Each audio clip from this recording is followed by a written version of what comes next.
All right, welcome back to another episode of Chasing Elvin's podcast. Usually my partner in crime, Jeff Wallace, Dr. Jeff Wallace, PhD, is here with me hanging out. We're engaging in conversation around ideas that help us wander well and shine like stars in this world. But every once in a while, we get to have an amazing guest come and stop by with us. So this week, I'm not going to do a big introduction. We're going to talk to him. This week, we get to have none other than Shama for Reals. That's what I'm gonna. That's all. I mean, that's what you're known for, Shama for Reals. That's me, man. What's your real name? Give us your name. Shama Mrema. Shama but Mrema. My full name is Eli Shama Kundale Mrema. The R is rolled in my last name. Good Southern name. But I gentrified it. It's good Southern. You gentrified it. I had to make it easier to say for white people. All right. Well, there's a story there. Here's the thing. Most people know you as the guy that's willing to dance on that line and kind of make fun of church culture. There's some of us that go, please do more of it. Go farther, go farther. You can't go far enough for some of us. I laugh so much. And you and I know each other now, and you're speaking and doing some amazing, hilarious stuff at all our youth pastor summits. Yes. But I've been following you for a year and a half. And I didn't know you did this kind of stuff. I just thought, and so I was talking to Jeff probably about 6 or 8 months ago, and I'm like, you think that guy does live stuff? And I Googled you a little bit, and I went, oh, yeah, he's done a couple. I wonder if he'd do it for us. Does he do live stuff? He's also incredibly cheap. Yeah, not after this. And so, but like, so we know you as hilarious. Yeah. Like, and I want to talk about a couple of those, but oh gosh, I want to go to the backstory, but I'm too, my rabbit brain, trail brain is not. What's your favorite video you've ever done? I have my favorite that you've done. Okay, so I mean, Veggie Tales remix has got to be one of my favorites. Was that the first one that went big for you? That was I made a song called Chick-fil-A a few years before that did really well.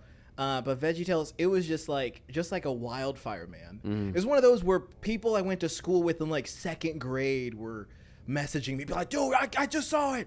You know, that's crazy. Were you planning on it being a series, or that first one went fire, and so you went, we're going to make this a series? No, so we just did the first one, and then TBN actually had just bought the rights to Veggie Tales. And like a guy messaged me, Eric Newman, was like, hey, I'm a producer with Veggie Tales. Would you be interested in like doing more remixes with us? And I told my wife, because I didn't have a manager or anything, because I'm telling my wife, like, somebody from TBN wants to work with me. Yeah. I don't know. I'm going to say yes. They want to fly me to Oklahoma.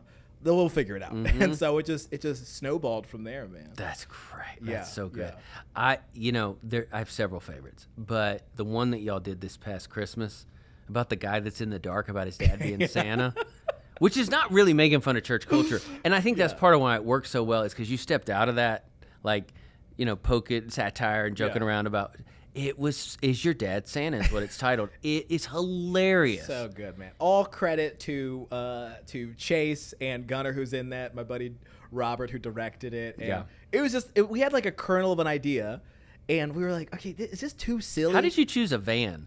Because I own a van. My wife's van. Okay. And that studio. I'm like, why is this the atmospheric standing right next to a van? But Prague Studio in Greenville, they had a LED wall. And I was like, can I shoot something on the LED wall? And they were like, sure. And so they gave me one day, like a half day. And so we went in. I was like, I'll use my wife's van. I'll rip out the car seats, and then we'll position it, get a backdrop, and then just figure it out. It's great. And it was just one of those, like, it was really cool. Okay, now this is probably more guilty pleasure than, well, it all is, right? But this is probably the one where you do point of view from youth groups and you do different times. Yes. And the one that's point of view from youth group 2004, where they're doing the interpretive dance. Everything, by Lifehouse. Oh my gosh. That's one of those where I'm like, why do people relate to this? How big was, I don't remember. I'm gonna be honest. I've never seen the Lifehouse skit in person. Okay. I was just told this used to be huge. It did. For those of us that have lived long enough in ministry, yes, it did.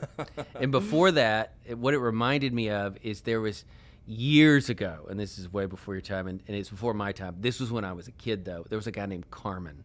Oh, I remember Carmen. And remember the Champion? Oh, yeah. Remember where they would fight? Oh, every church in the country did the skit, the Champion, it's where there huge, was man. And boxing ring on stage, and then the countdown 10. Or was it 1? Whatever. Carmen was an incredible. Talk about an artist, man. First Christian artist to sell out Madison Square Gardens. Unreal, man. Crazy. I mean, it was all, I mean, really. Gosh. And like I was watching, Kelly Clarkson was talking about it the other day on her television show, Kelly Clarkson, and she had one of the actors from Yellowstone, which I have not watched, but anyways, apparently it's a big deal. He was on, and they were talking about what they grew up on. She goes, "You grew up Christian?" He said, "Yeah, I went to a Carmen concert." She goes, "I went to a Carmen concert. I stood in line to get in the," and yeah, man, that guy was filling arenas back in the day. Somebody had mentioned recently, and they were like, there's a difference between a concert and a show. And that was the first time I had thought about that. And Carmen was like probably one of the first people to put on a show. Yeah. Like his music videos were shows. Yeah. You know, I remember the one where he plays a knight. Yeah. You know, and he's trying to rescue this girl, and he's got a like sword fight. I remember watching when I was a kid, and I'm like, this looks incredible. Yeah. And he just pushed for all that stuff, man. He was just like one of those creative brains who were like, we're going to spend all this money on. Yep. Now we go, it's cheesy and it's corny, but it was filling arenas back in the day. Yeah. Props to the guy. I don't know when he jumped the shark. You know that phrase, jump the shark? I don't know. So, not really. Remember the show Happy Days? Yes. Happy Days was the biggest. Everybody loved Happy Days. And the Fonz was well, there's an episode where the Fonz, they're at the beach, and there's this shark-infested area, and he has to show he's the Fonz. So he literally puts his Fonz jacket on and then swimming trunks and is pulled behind a boat, and he jumps over the sharks. And after that, I mean, they study this in marketing, Brian. After that, the show goes down, and so the phrase "jumping the shark" came from that, and that's when you go too far. Oh, and then you become a parody of yourself. That's really and funny. So I don't know when Carmen at some point became a parody of himself. I don't know when that happened, but probably the TBN years. I guess it's like don't a know. moment, right? You have a moment. Yeah. Right? I don't know. You have a moment where you're selling out Madison Square Garden, and then you're doing Praise the Lord on TBN for the 15th time. Yeah. I don't. Yeah. Love. And you're like, what's going on? All props to TBN. All right. So, So let's talk about something. There's so many things I want to talk to you about because I think you're so fascinating, and I love learning from guys like you. I love learning from creatives. But let's do a little bit of backstory because I think people need to know that. It makes you appreciate your art even more, I think. So tell us a little about where you're from.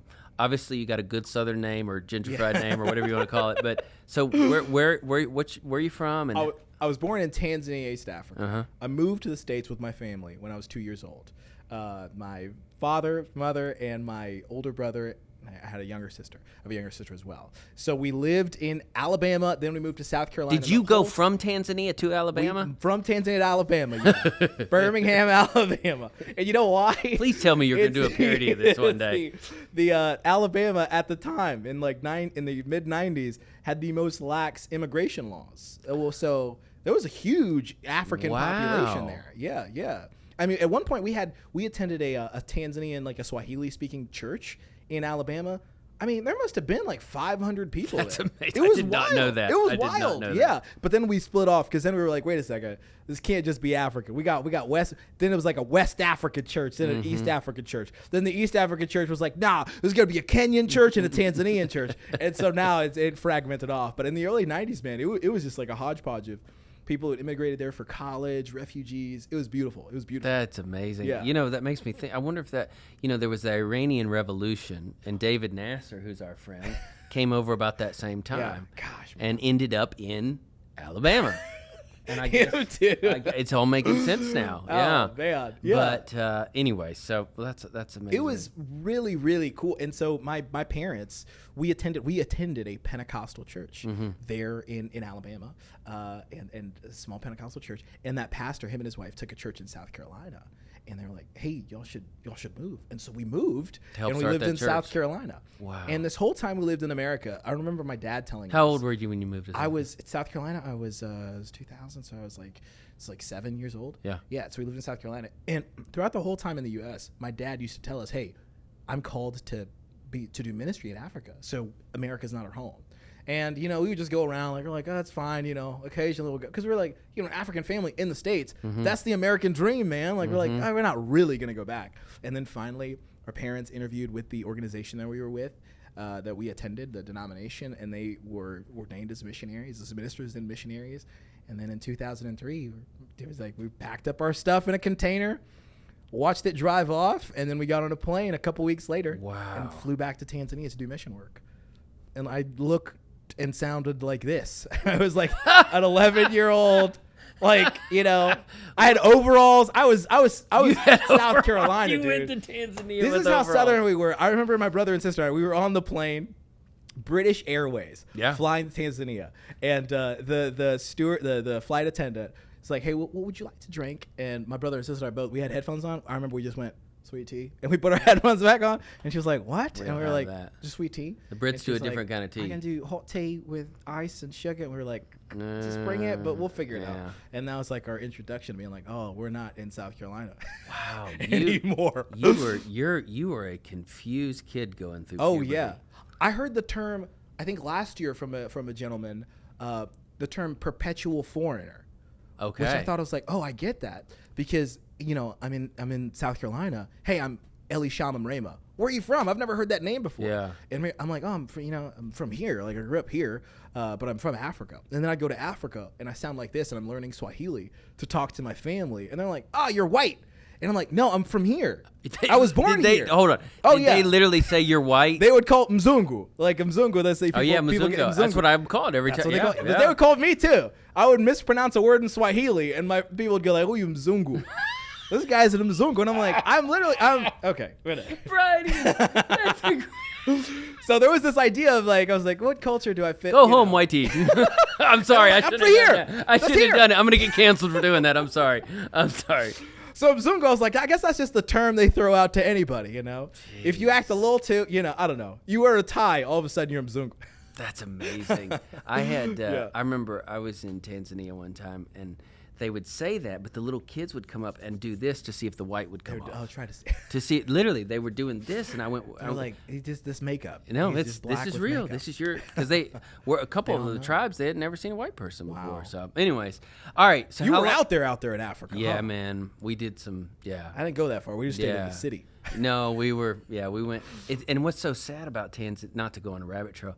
Tanzania has one of the prettiest places on planet Earth with Mount Kilimanjaro. Oh yeah. And yet, some of the most impoverished people on the planet are in those tribal regions around the base of Kilimanjaro. Yeah. And you just go, man. Both of my parents were actually born in around Kilimanjaro. My mom was born in Marangu, and my dad was born in Kiboroloni, or Old Moshi, right there. Yeah. So it's crazy. My parents. It's sad. People go from all over the world to climb Kilimanjaro, and yet drive through. Yeah. My mom grew up in a teepee, in like a mud and thatch teepee with her brothers. She had 5 brothers, her parents, and they had like cows and some chickens, like just all in there. And they would light a fire to keep warm because around it's cold. Yeah. And so you keep your animals in the hut to protect your animals because that's your livelihood. Yeah. So from that to that they lived in the main city, Dar es Salaam, there in Tanzania. Then we moved to America. And we lived in like a 2-story house. I gotta ask. We're gonna get back to the story, but I gotta ask. What do your parents think about your profession? So do they understand it? It took a minute.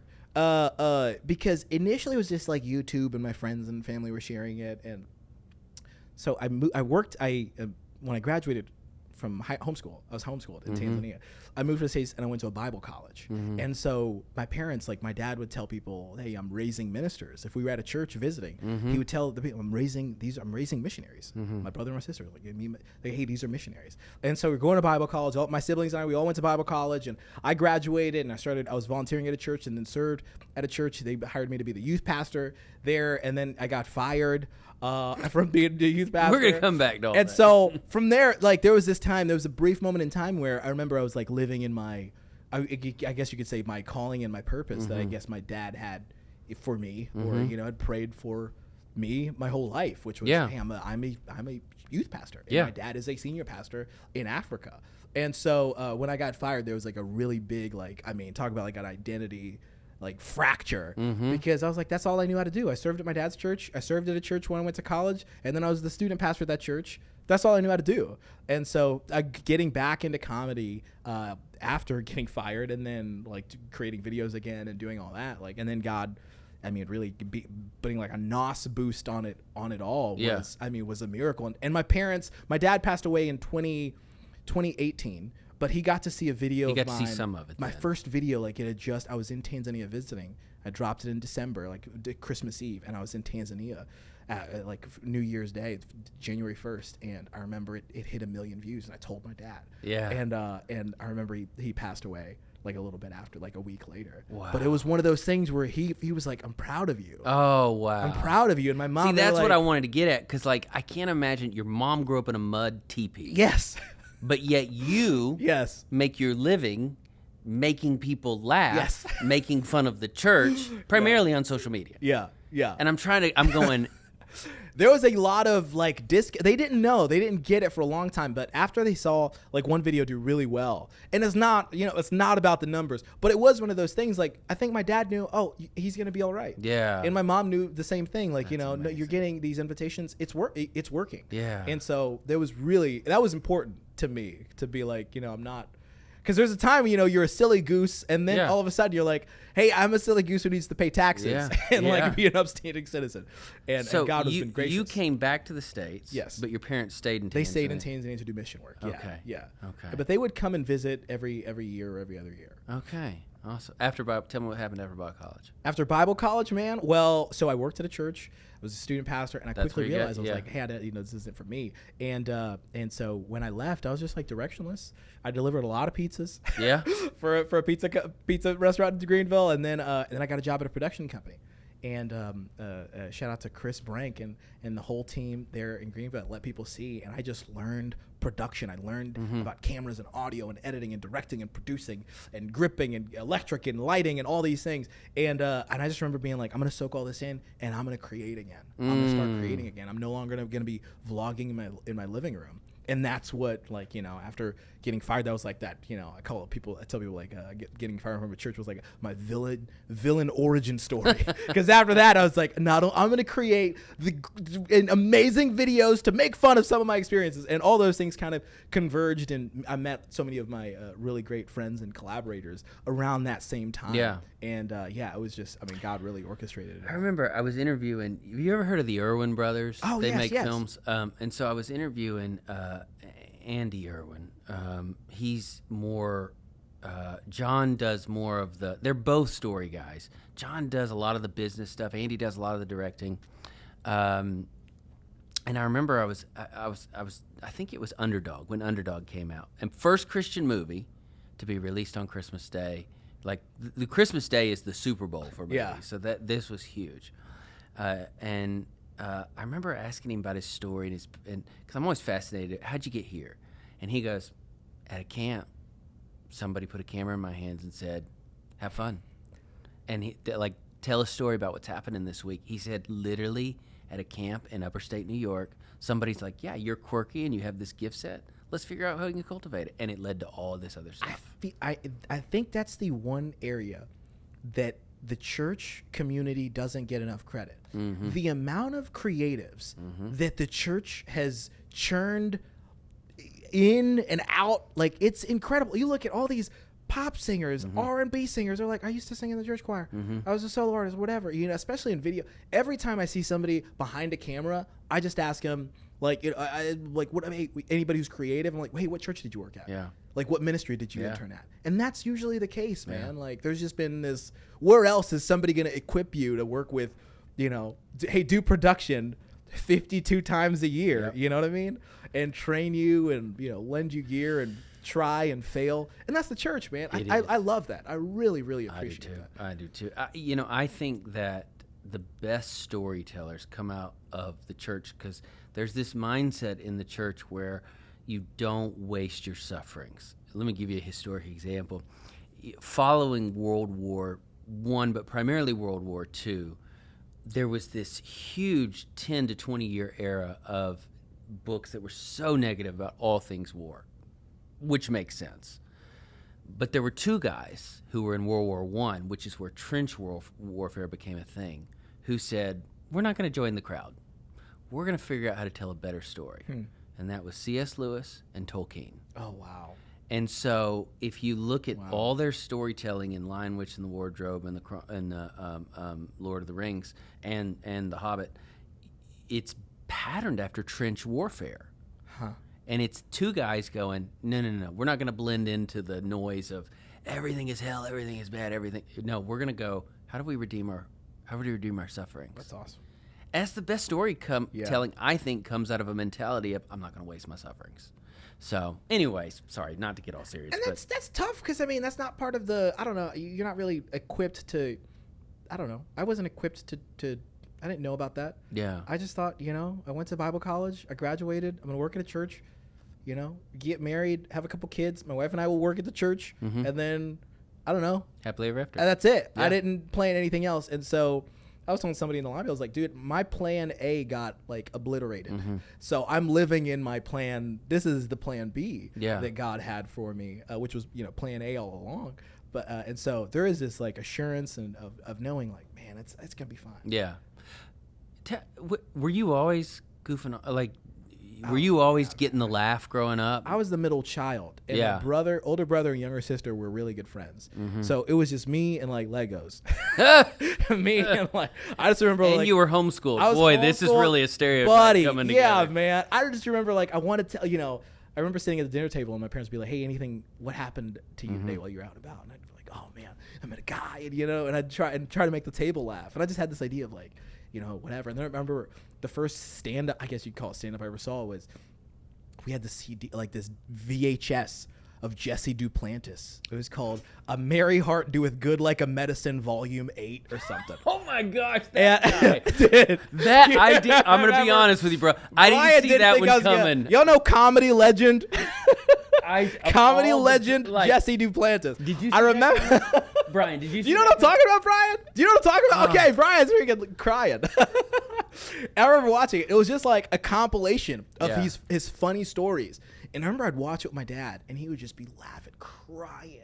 Just think, oh man, I remember thinking, this is incredible. This guy's, he's just up there. I didn't know he was a pastor. I just thought, this is a really funny guy in a suit. And I remember thinking, I love that. He's Isn't up there. That the guy that has the largest house in Louisiana? Yeah, it's like 30,000 square feet. Like, but you're poking too much about. No, I'm not. I don't want to. Listen, the fact that he's prostituted the gospel, we'll leave that be. But sorry, Brian. Sorry. Somebody told me, they were like, I went to his house and I was like, it was like 30,000 square feet, and he had all these employees, and I was like, his employees were white, right? And they were like, and it was like, his employees were, come on, they were Caucasian. Yeah. And I never got a clear answer. No. But I feel there's a skit coming. I feel you because when you own a plantation house, well, you've already been called white. You should play. In the parrot. Yeah. Oh man, I love the fact that your dad laughed. That image of you as a son, as a child, watching your dad laughing, going, "This is fun." Yeah. There's something to this. I love that. The very first stand-up I ever heard, because I love comedy. I've watched every documentary I can get my hands on about comedy. Man. I just love it. And there's so many tragic stories, and they're funny on stage. And some aren't, but I remember, and this is a bad name now too, so two bad names, but Bill Cosby. Yes. When Bill Cosby himself, that was the title of his show, and it was on VHS, and my parents didn't let me watch it, and so I snuck out in the middle of the night, and I watched it night after night. I memorized it. And in this, he does this bit about how he didn't know his name for the first however many years of his life because his dad would always cuss at him. He said, for a while, I thought I was Jesus Christ. and so he and he named another, and so he would, man. come over here, you Blake, come over here. So I didn't know cuss words. I was so young and naive. And so I memorized it, and that was the funniest bit to me because I didn't know it was a cuss word. I thought he just thought he was Jesus. Yeah. So at dinner table, my dad's a Southern Baptist pastor. I'm the oldest of four. And at dinner, I start reciting that bit, and I'm like cussing left and right, don't even know I'm doing it. My mom snatched me up and literally the old-fashioned put a bar of soap in your mouth, made me sit in the bathroom with a bar of soap for 45 minutes. But anyways, that was my first stand-up. Man, okay, so there was a time we're flooded with media now. All you name it, funny, comedy, whatever. You could keep scrolling for days. But there was a time when you had that physical, where you had to like man, this is all I got. Yep. This is all I got. Yep. And yeah, it was such a beautiful time because you were, you know, you couldn't scroll to another comedian immediately afterwards. Like you had to like lock in. Yeah. With, for me, Jesse Duplantis. I'm gonna go with Bill Cosby. I'm just gonna. Hey, both outstanding citizens. Both outstanding. No. That both a little fun moment in comedy history. I saw Cosby in the Apollo Theater the week Richard Pryor died.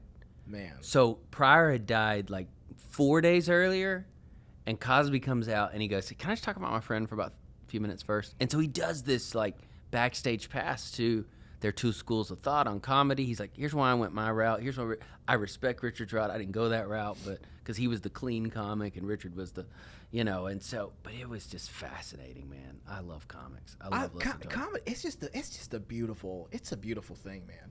To get to tell stories and to I don't know, talk and create and it's a fun. It's like a weird equation that you get to. It is. Solve and sometimes you're like, oh my god, that worked. I can't believe that worked. And then you try to recreate it, and sometimes it doesn't work. But when it works, man, it's beautiful. The thing I love about comedy is and it's reflective of the deeper need we have, I think, for community. When you go to a concert, like you said earlier, you sit and you absorb. But when you go to a comedy show, you sit and you participate. Yeah. Like the laughter. Like if nobody laughs at a comedy show, it's not a show. It's a tough time. It's a horrible night.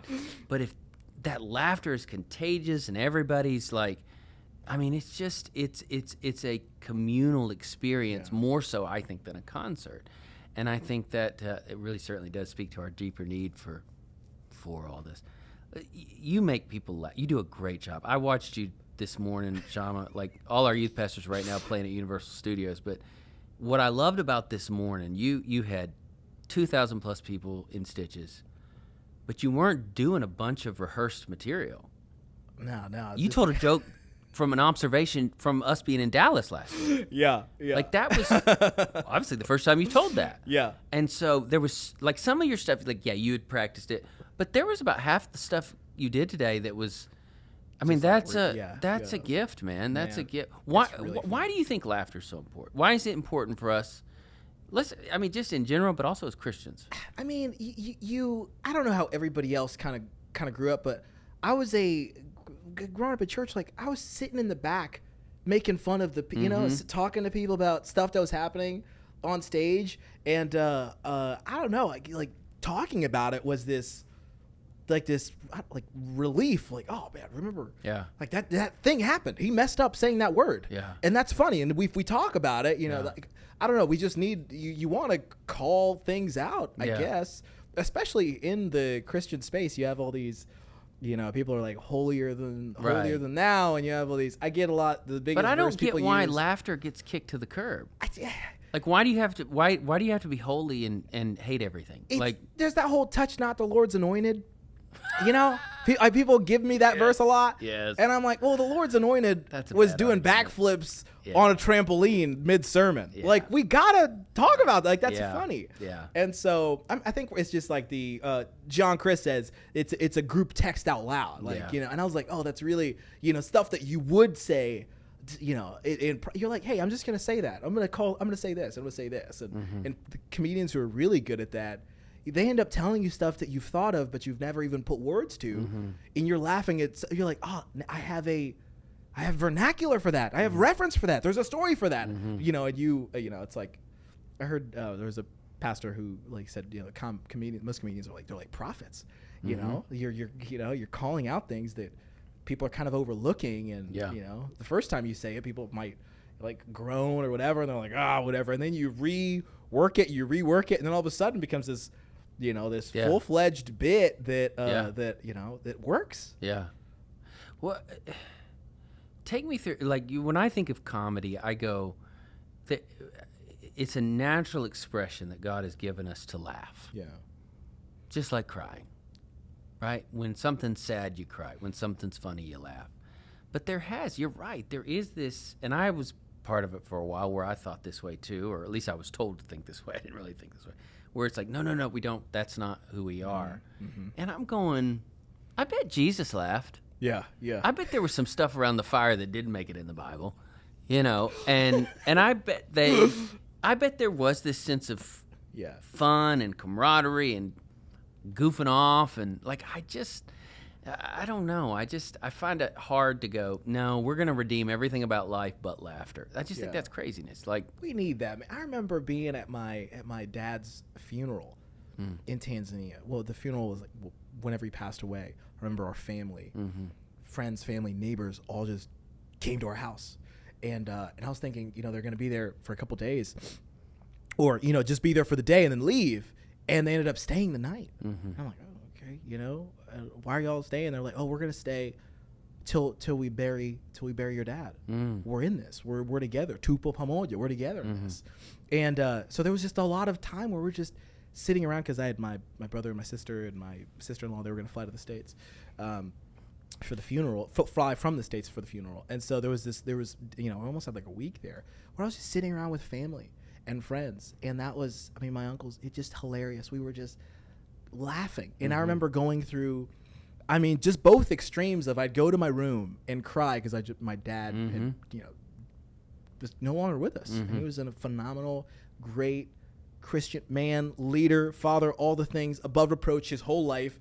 And that was painful. But there were also these elements of like, man, we're sitting under a tree outside with my uncles drinking hot tea and they're just killing me, man. And I'm laughing and I'm like, wow, what a beautiful gift. What a gift. To get to share. That's the word I was thinking in of. the same day, you know? You shouldn't be able to laugh in the context of, but you're like, no, we got to talk about, I remember he said this and I did this, and, you know.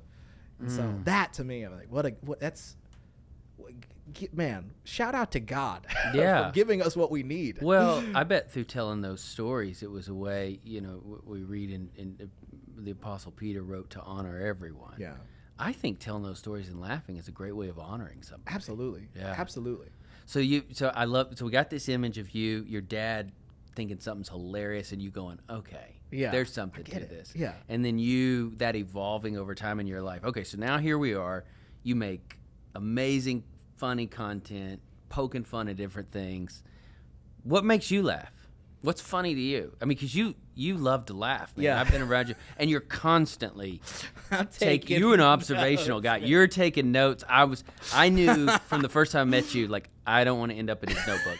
Like, I'm going to sit over here in the corner. I'm going to worship by myself, and I can't help what. Well, hold on. But then when you were worshiping, I'm kidding. I didn't tell Brian. When he sat next to me in California, the first youth pastor summit. You're like, it was a fast song, and we were standing up singing, That's right. and you were like wringing your hands and then sing it, and then occasionally you would clap, and then you leaned over to me and you go, I can't clap and sing at the same time.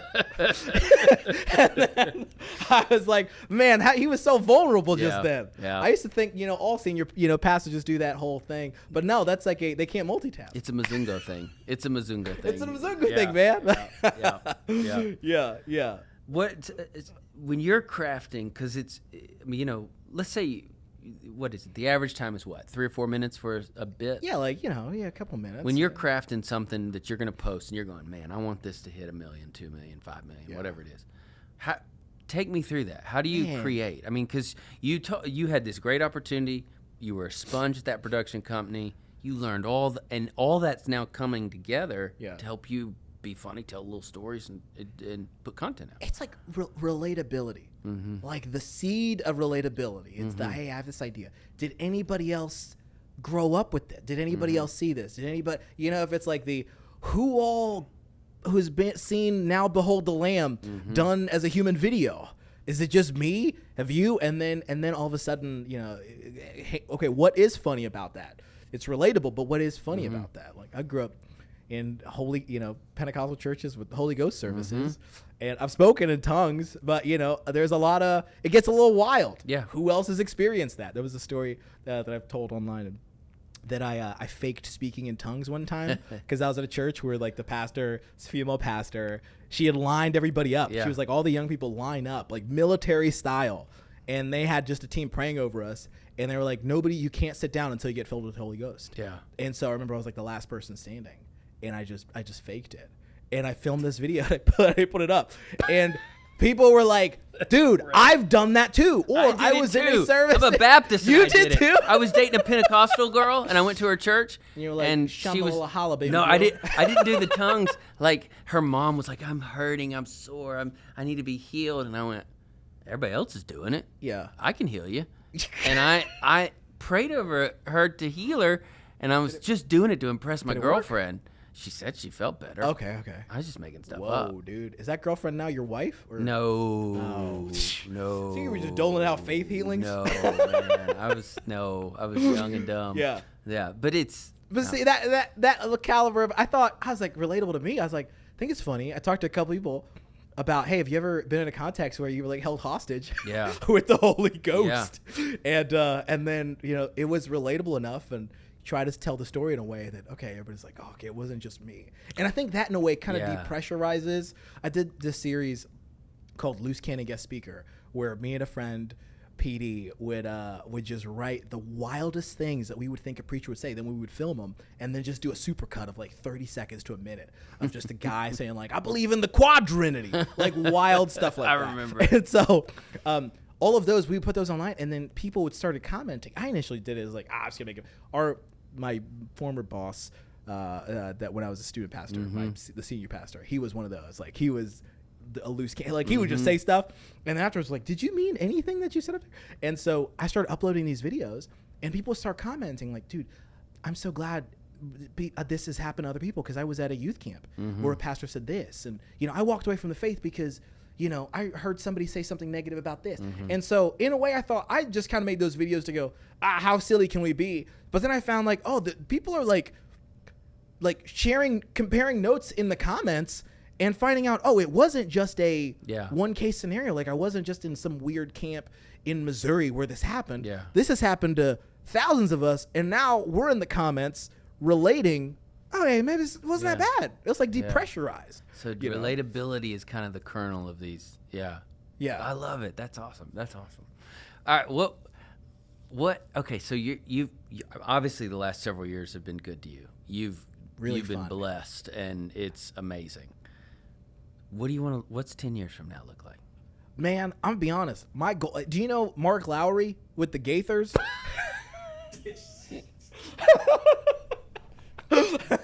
Yes, I know. Hey, I don't know how many deep cuts y'all put in this podcast, but I got Jesse Duplantis. You got Jesse Duplantis. And now Mark Lowry. Yeah. Man, I've watched probably every Mark Lowry video on YouTube. He's funny. He's really funny. Like funny's funny no matter what age you are. He's really funny. And he's he's been touring with the Gaithers for years. Yeah.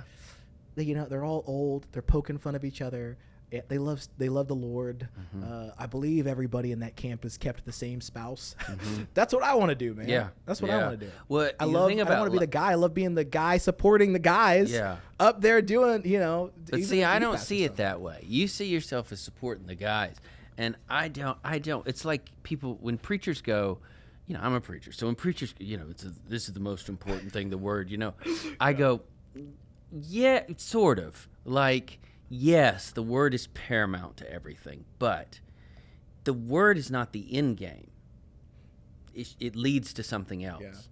So, like, I always tell student ministries, like, hey, my job is to help facilitate and inform, based on the teaching of the word, your worship, because worship is the end game, not me preaching. Like, I'm the opening act, and it's a different way of thinking about it, but I don't see. No, I see what you're doing at YPS is not. I see you as just like you and I have different roles, but we're accomplishing something that's both very, very important.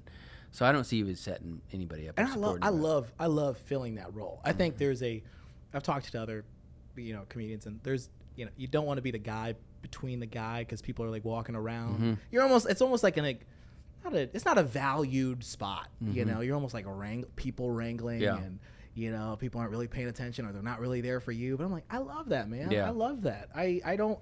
That's what I want to do. And so Mark Lowry, I think, is one of the greats. No, he does, and he still is doing that observational, on the fly humor on stage. And that's funny to me, man. Yeah, that's really funny. Yeah, I realized I was like, because the year I got married, it was like Veggie Tales remix came out. I think a month before my wife and I got married. And so all of a sudden now not only is my career also on this like, roller coaster, but now I'm on this roller coaster called marriage. And then a month later, my wife, apparently she got pregnant. I don't know what happened. What happened? I don't know what happened. You got married. And so we have, a month after we found out we're expecting our first baby, and now we have 3 kids. And so there, in a way, it's been this like, it's been really cool to be online, but also I'm at home. Yeah. I'm a dad. Yeah. I'm grilling and, cooking dinner, and we're eating outside at a picnic table. So there's been a part of my life that's been really crazy and, crazy growth. But then another part of me that's been like really calm and tender and just home. There's going to be a day, though, when those kids see all this stuff you've created. That's going to be a fun day. I don't think for they you. know. I don't know if they comprehend. Not yet, but they will. There's going to be a day. I mean, today, bro, I looked up. I'm preaching, and my 18-year-old son volunteered for this to help serve here, and I just didn't put it all together until the moment I'm up there on stage, and he's literally in the hall because he's supposed to be manning a table, but he snuck in to hear me, and he's literally just sitting there, and I'm going, my 18-year-old is like watching me right now, like this is. He sees what I do. I mean, crazy. So there is a day that's coming where it's a sobering day. You're like, wow, there's something to that day. I want a couple more questions, man. Comedy is in a whole in America and in the West has had a resurgence. We used to have a couple really strong comedy cities, New York and LA. And then, of course, and I'm not saying this to say I'm for him or against him, but Joe Rogan has really helped put Austin on the map. He's created a collaborative effort of comics in that city that people have literally moved there to be part of that collaboration and community. So, like, is there some guys out there that and I don't want to, if you have a guilty pleasure, you don't want to say, you don't have to, but unashamedly, and I don't listen to everything he says, but I think Dave Chappelle's one of the great storytellers of our time. He is a great storyteller. He's brilliant. He's phenomenal. He is, and he held shows during the pandemic in a creative way. Yeah. Now, I don't agree. I got to go on the record and say I don't agree with everything he says. Because I feel like, I don't want people to be like, hey, did you see Brent and Shama co-signing Dave Chappelle? No. No co-signing here. No co-signing. No co-signing. There's some bad stuff in there. And I don't watch all his specials. Spit the bones. Yes. But there's some good, really so I threw one out there to make it safe for you. That's what I just Mike did. Birbiglia is one of my favorites. He's so funny.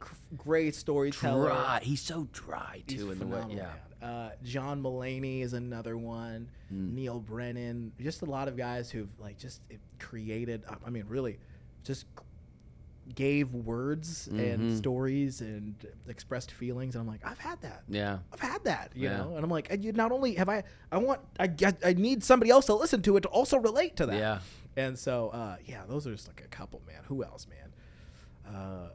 If you could pick anybody to go listen to, dead or alive, like you sit in the audience, just Chris Rock. Yeah, Chris Rock maybe. Chris Rock now or Chris Rock 20 years ago? Yeah, Chris Rock 20 years ago, man. Yeah, 20 years ago was... Man, unreal. All those guys, man. That was back when people were just hungry, man. Yeah. Like they'd be in I remember there was a story Chris Rock said that he had Martin Lawrence open up for him, and he was in the green room.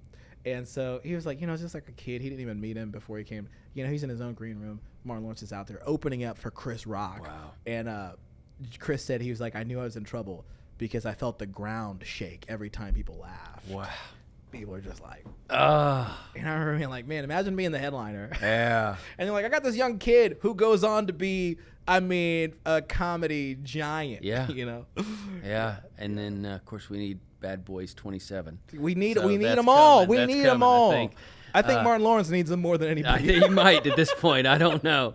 He might. Yeah. But I'm telling you, man, and here's the thing. I don't mind bringing up those kind of guys in a conversation, Shama, because I think there's a part of it, to me, bringing that up raises the need for what you're doing all the more. Like, there's a way to do this that is honoring, that's edifying, that helps the body.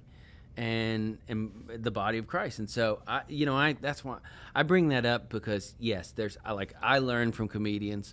Comedians are brilliant at pretending to think on their feet. Yeah, but a lot of that's just an art form. Like they have it down. It's just an art form. That's the con, man. Whenever you figure out that it's a con, you're like, man.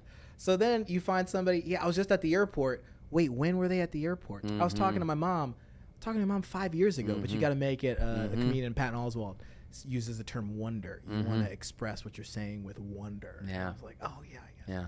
I'm figuring it out right now too. Yeah, I figured it out about a decade ago. If you can feel like you're discovering with me, you're in all the more. You're in, yeah. No, I think, but there's part of that's just good communication. Like even in my preaching, I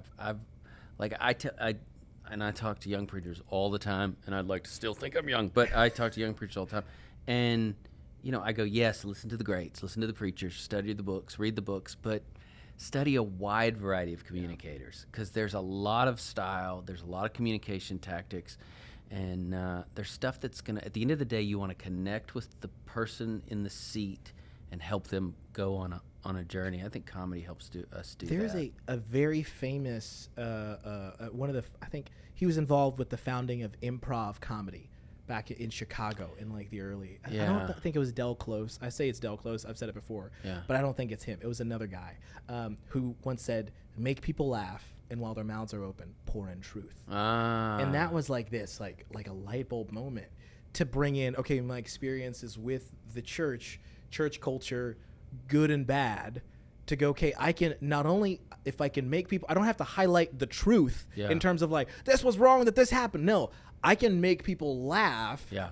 And this situation could also be truthful and we'll play it truthfully. And I think people will, they'll swallow the truth while they're laughing at the jokes at the same time. And so some people are like, ha ha, that was really funny. Then some people are like, ha ha ha. I was actually at a place, and you're like, oh, there it is. You know what I mean? Like, you got it. It worked. Yeah. I tucked the medicine in in your food like a dog. Yeah. Well, we'll edit that out. And that's a beautiful thing, because all of a sudden, or like a kid getting the cough syrup that's grape flavored, Shama. That's another way. He's a dog. Yeah. I've never owned a dog, but I'm like, you haven't bought your kids a dog yet? Your wife wants a dog. You told me. I got to, man. I live in a cul-de-sac. We got the minivan. It's fenced in backyard. We need one. You want a big dog, or you want a little? I get we got to get something. Get a golden retriever.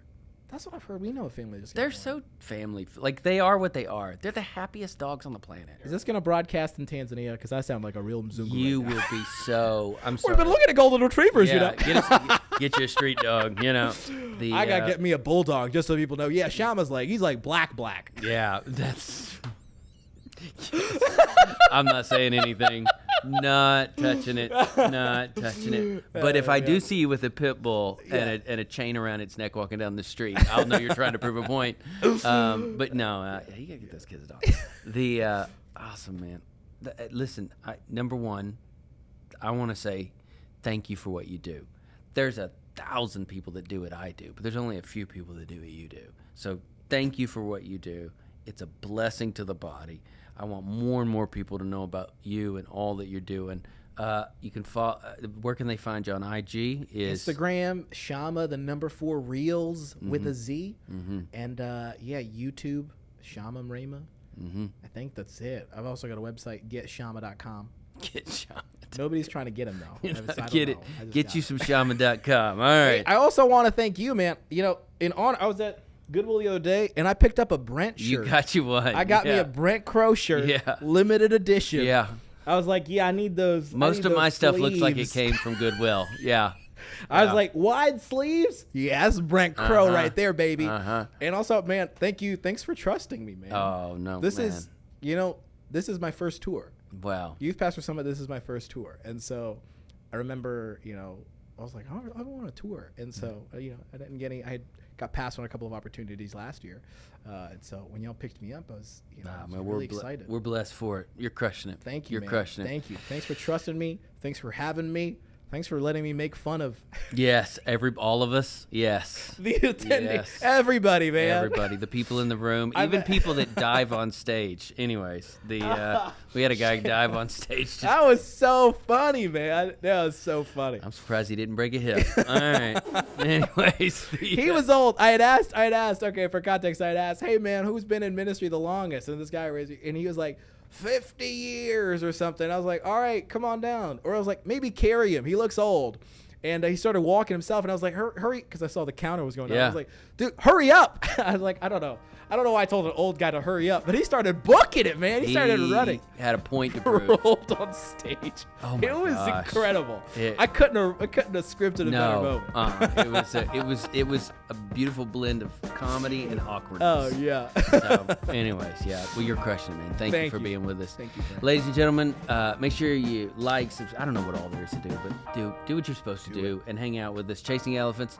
Until we meet again, wander well and shine like stars.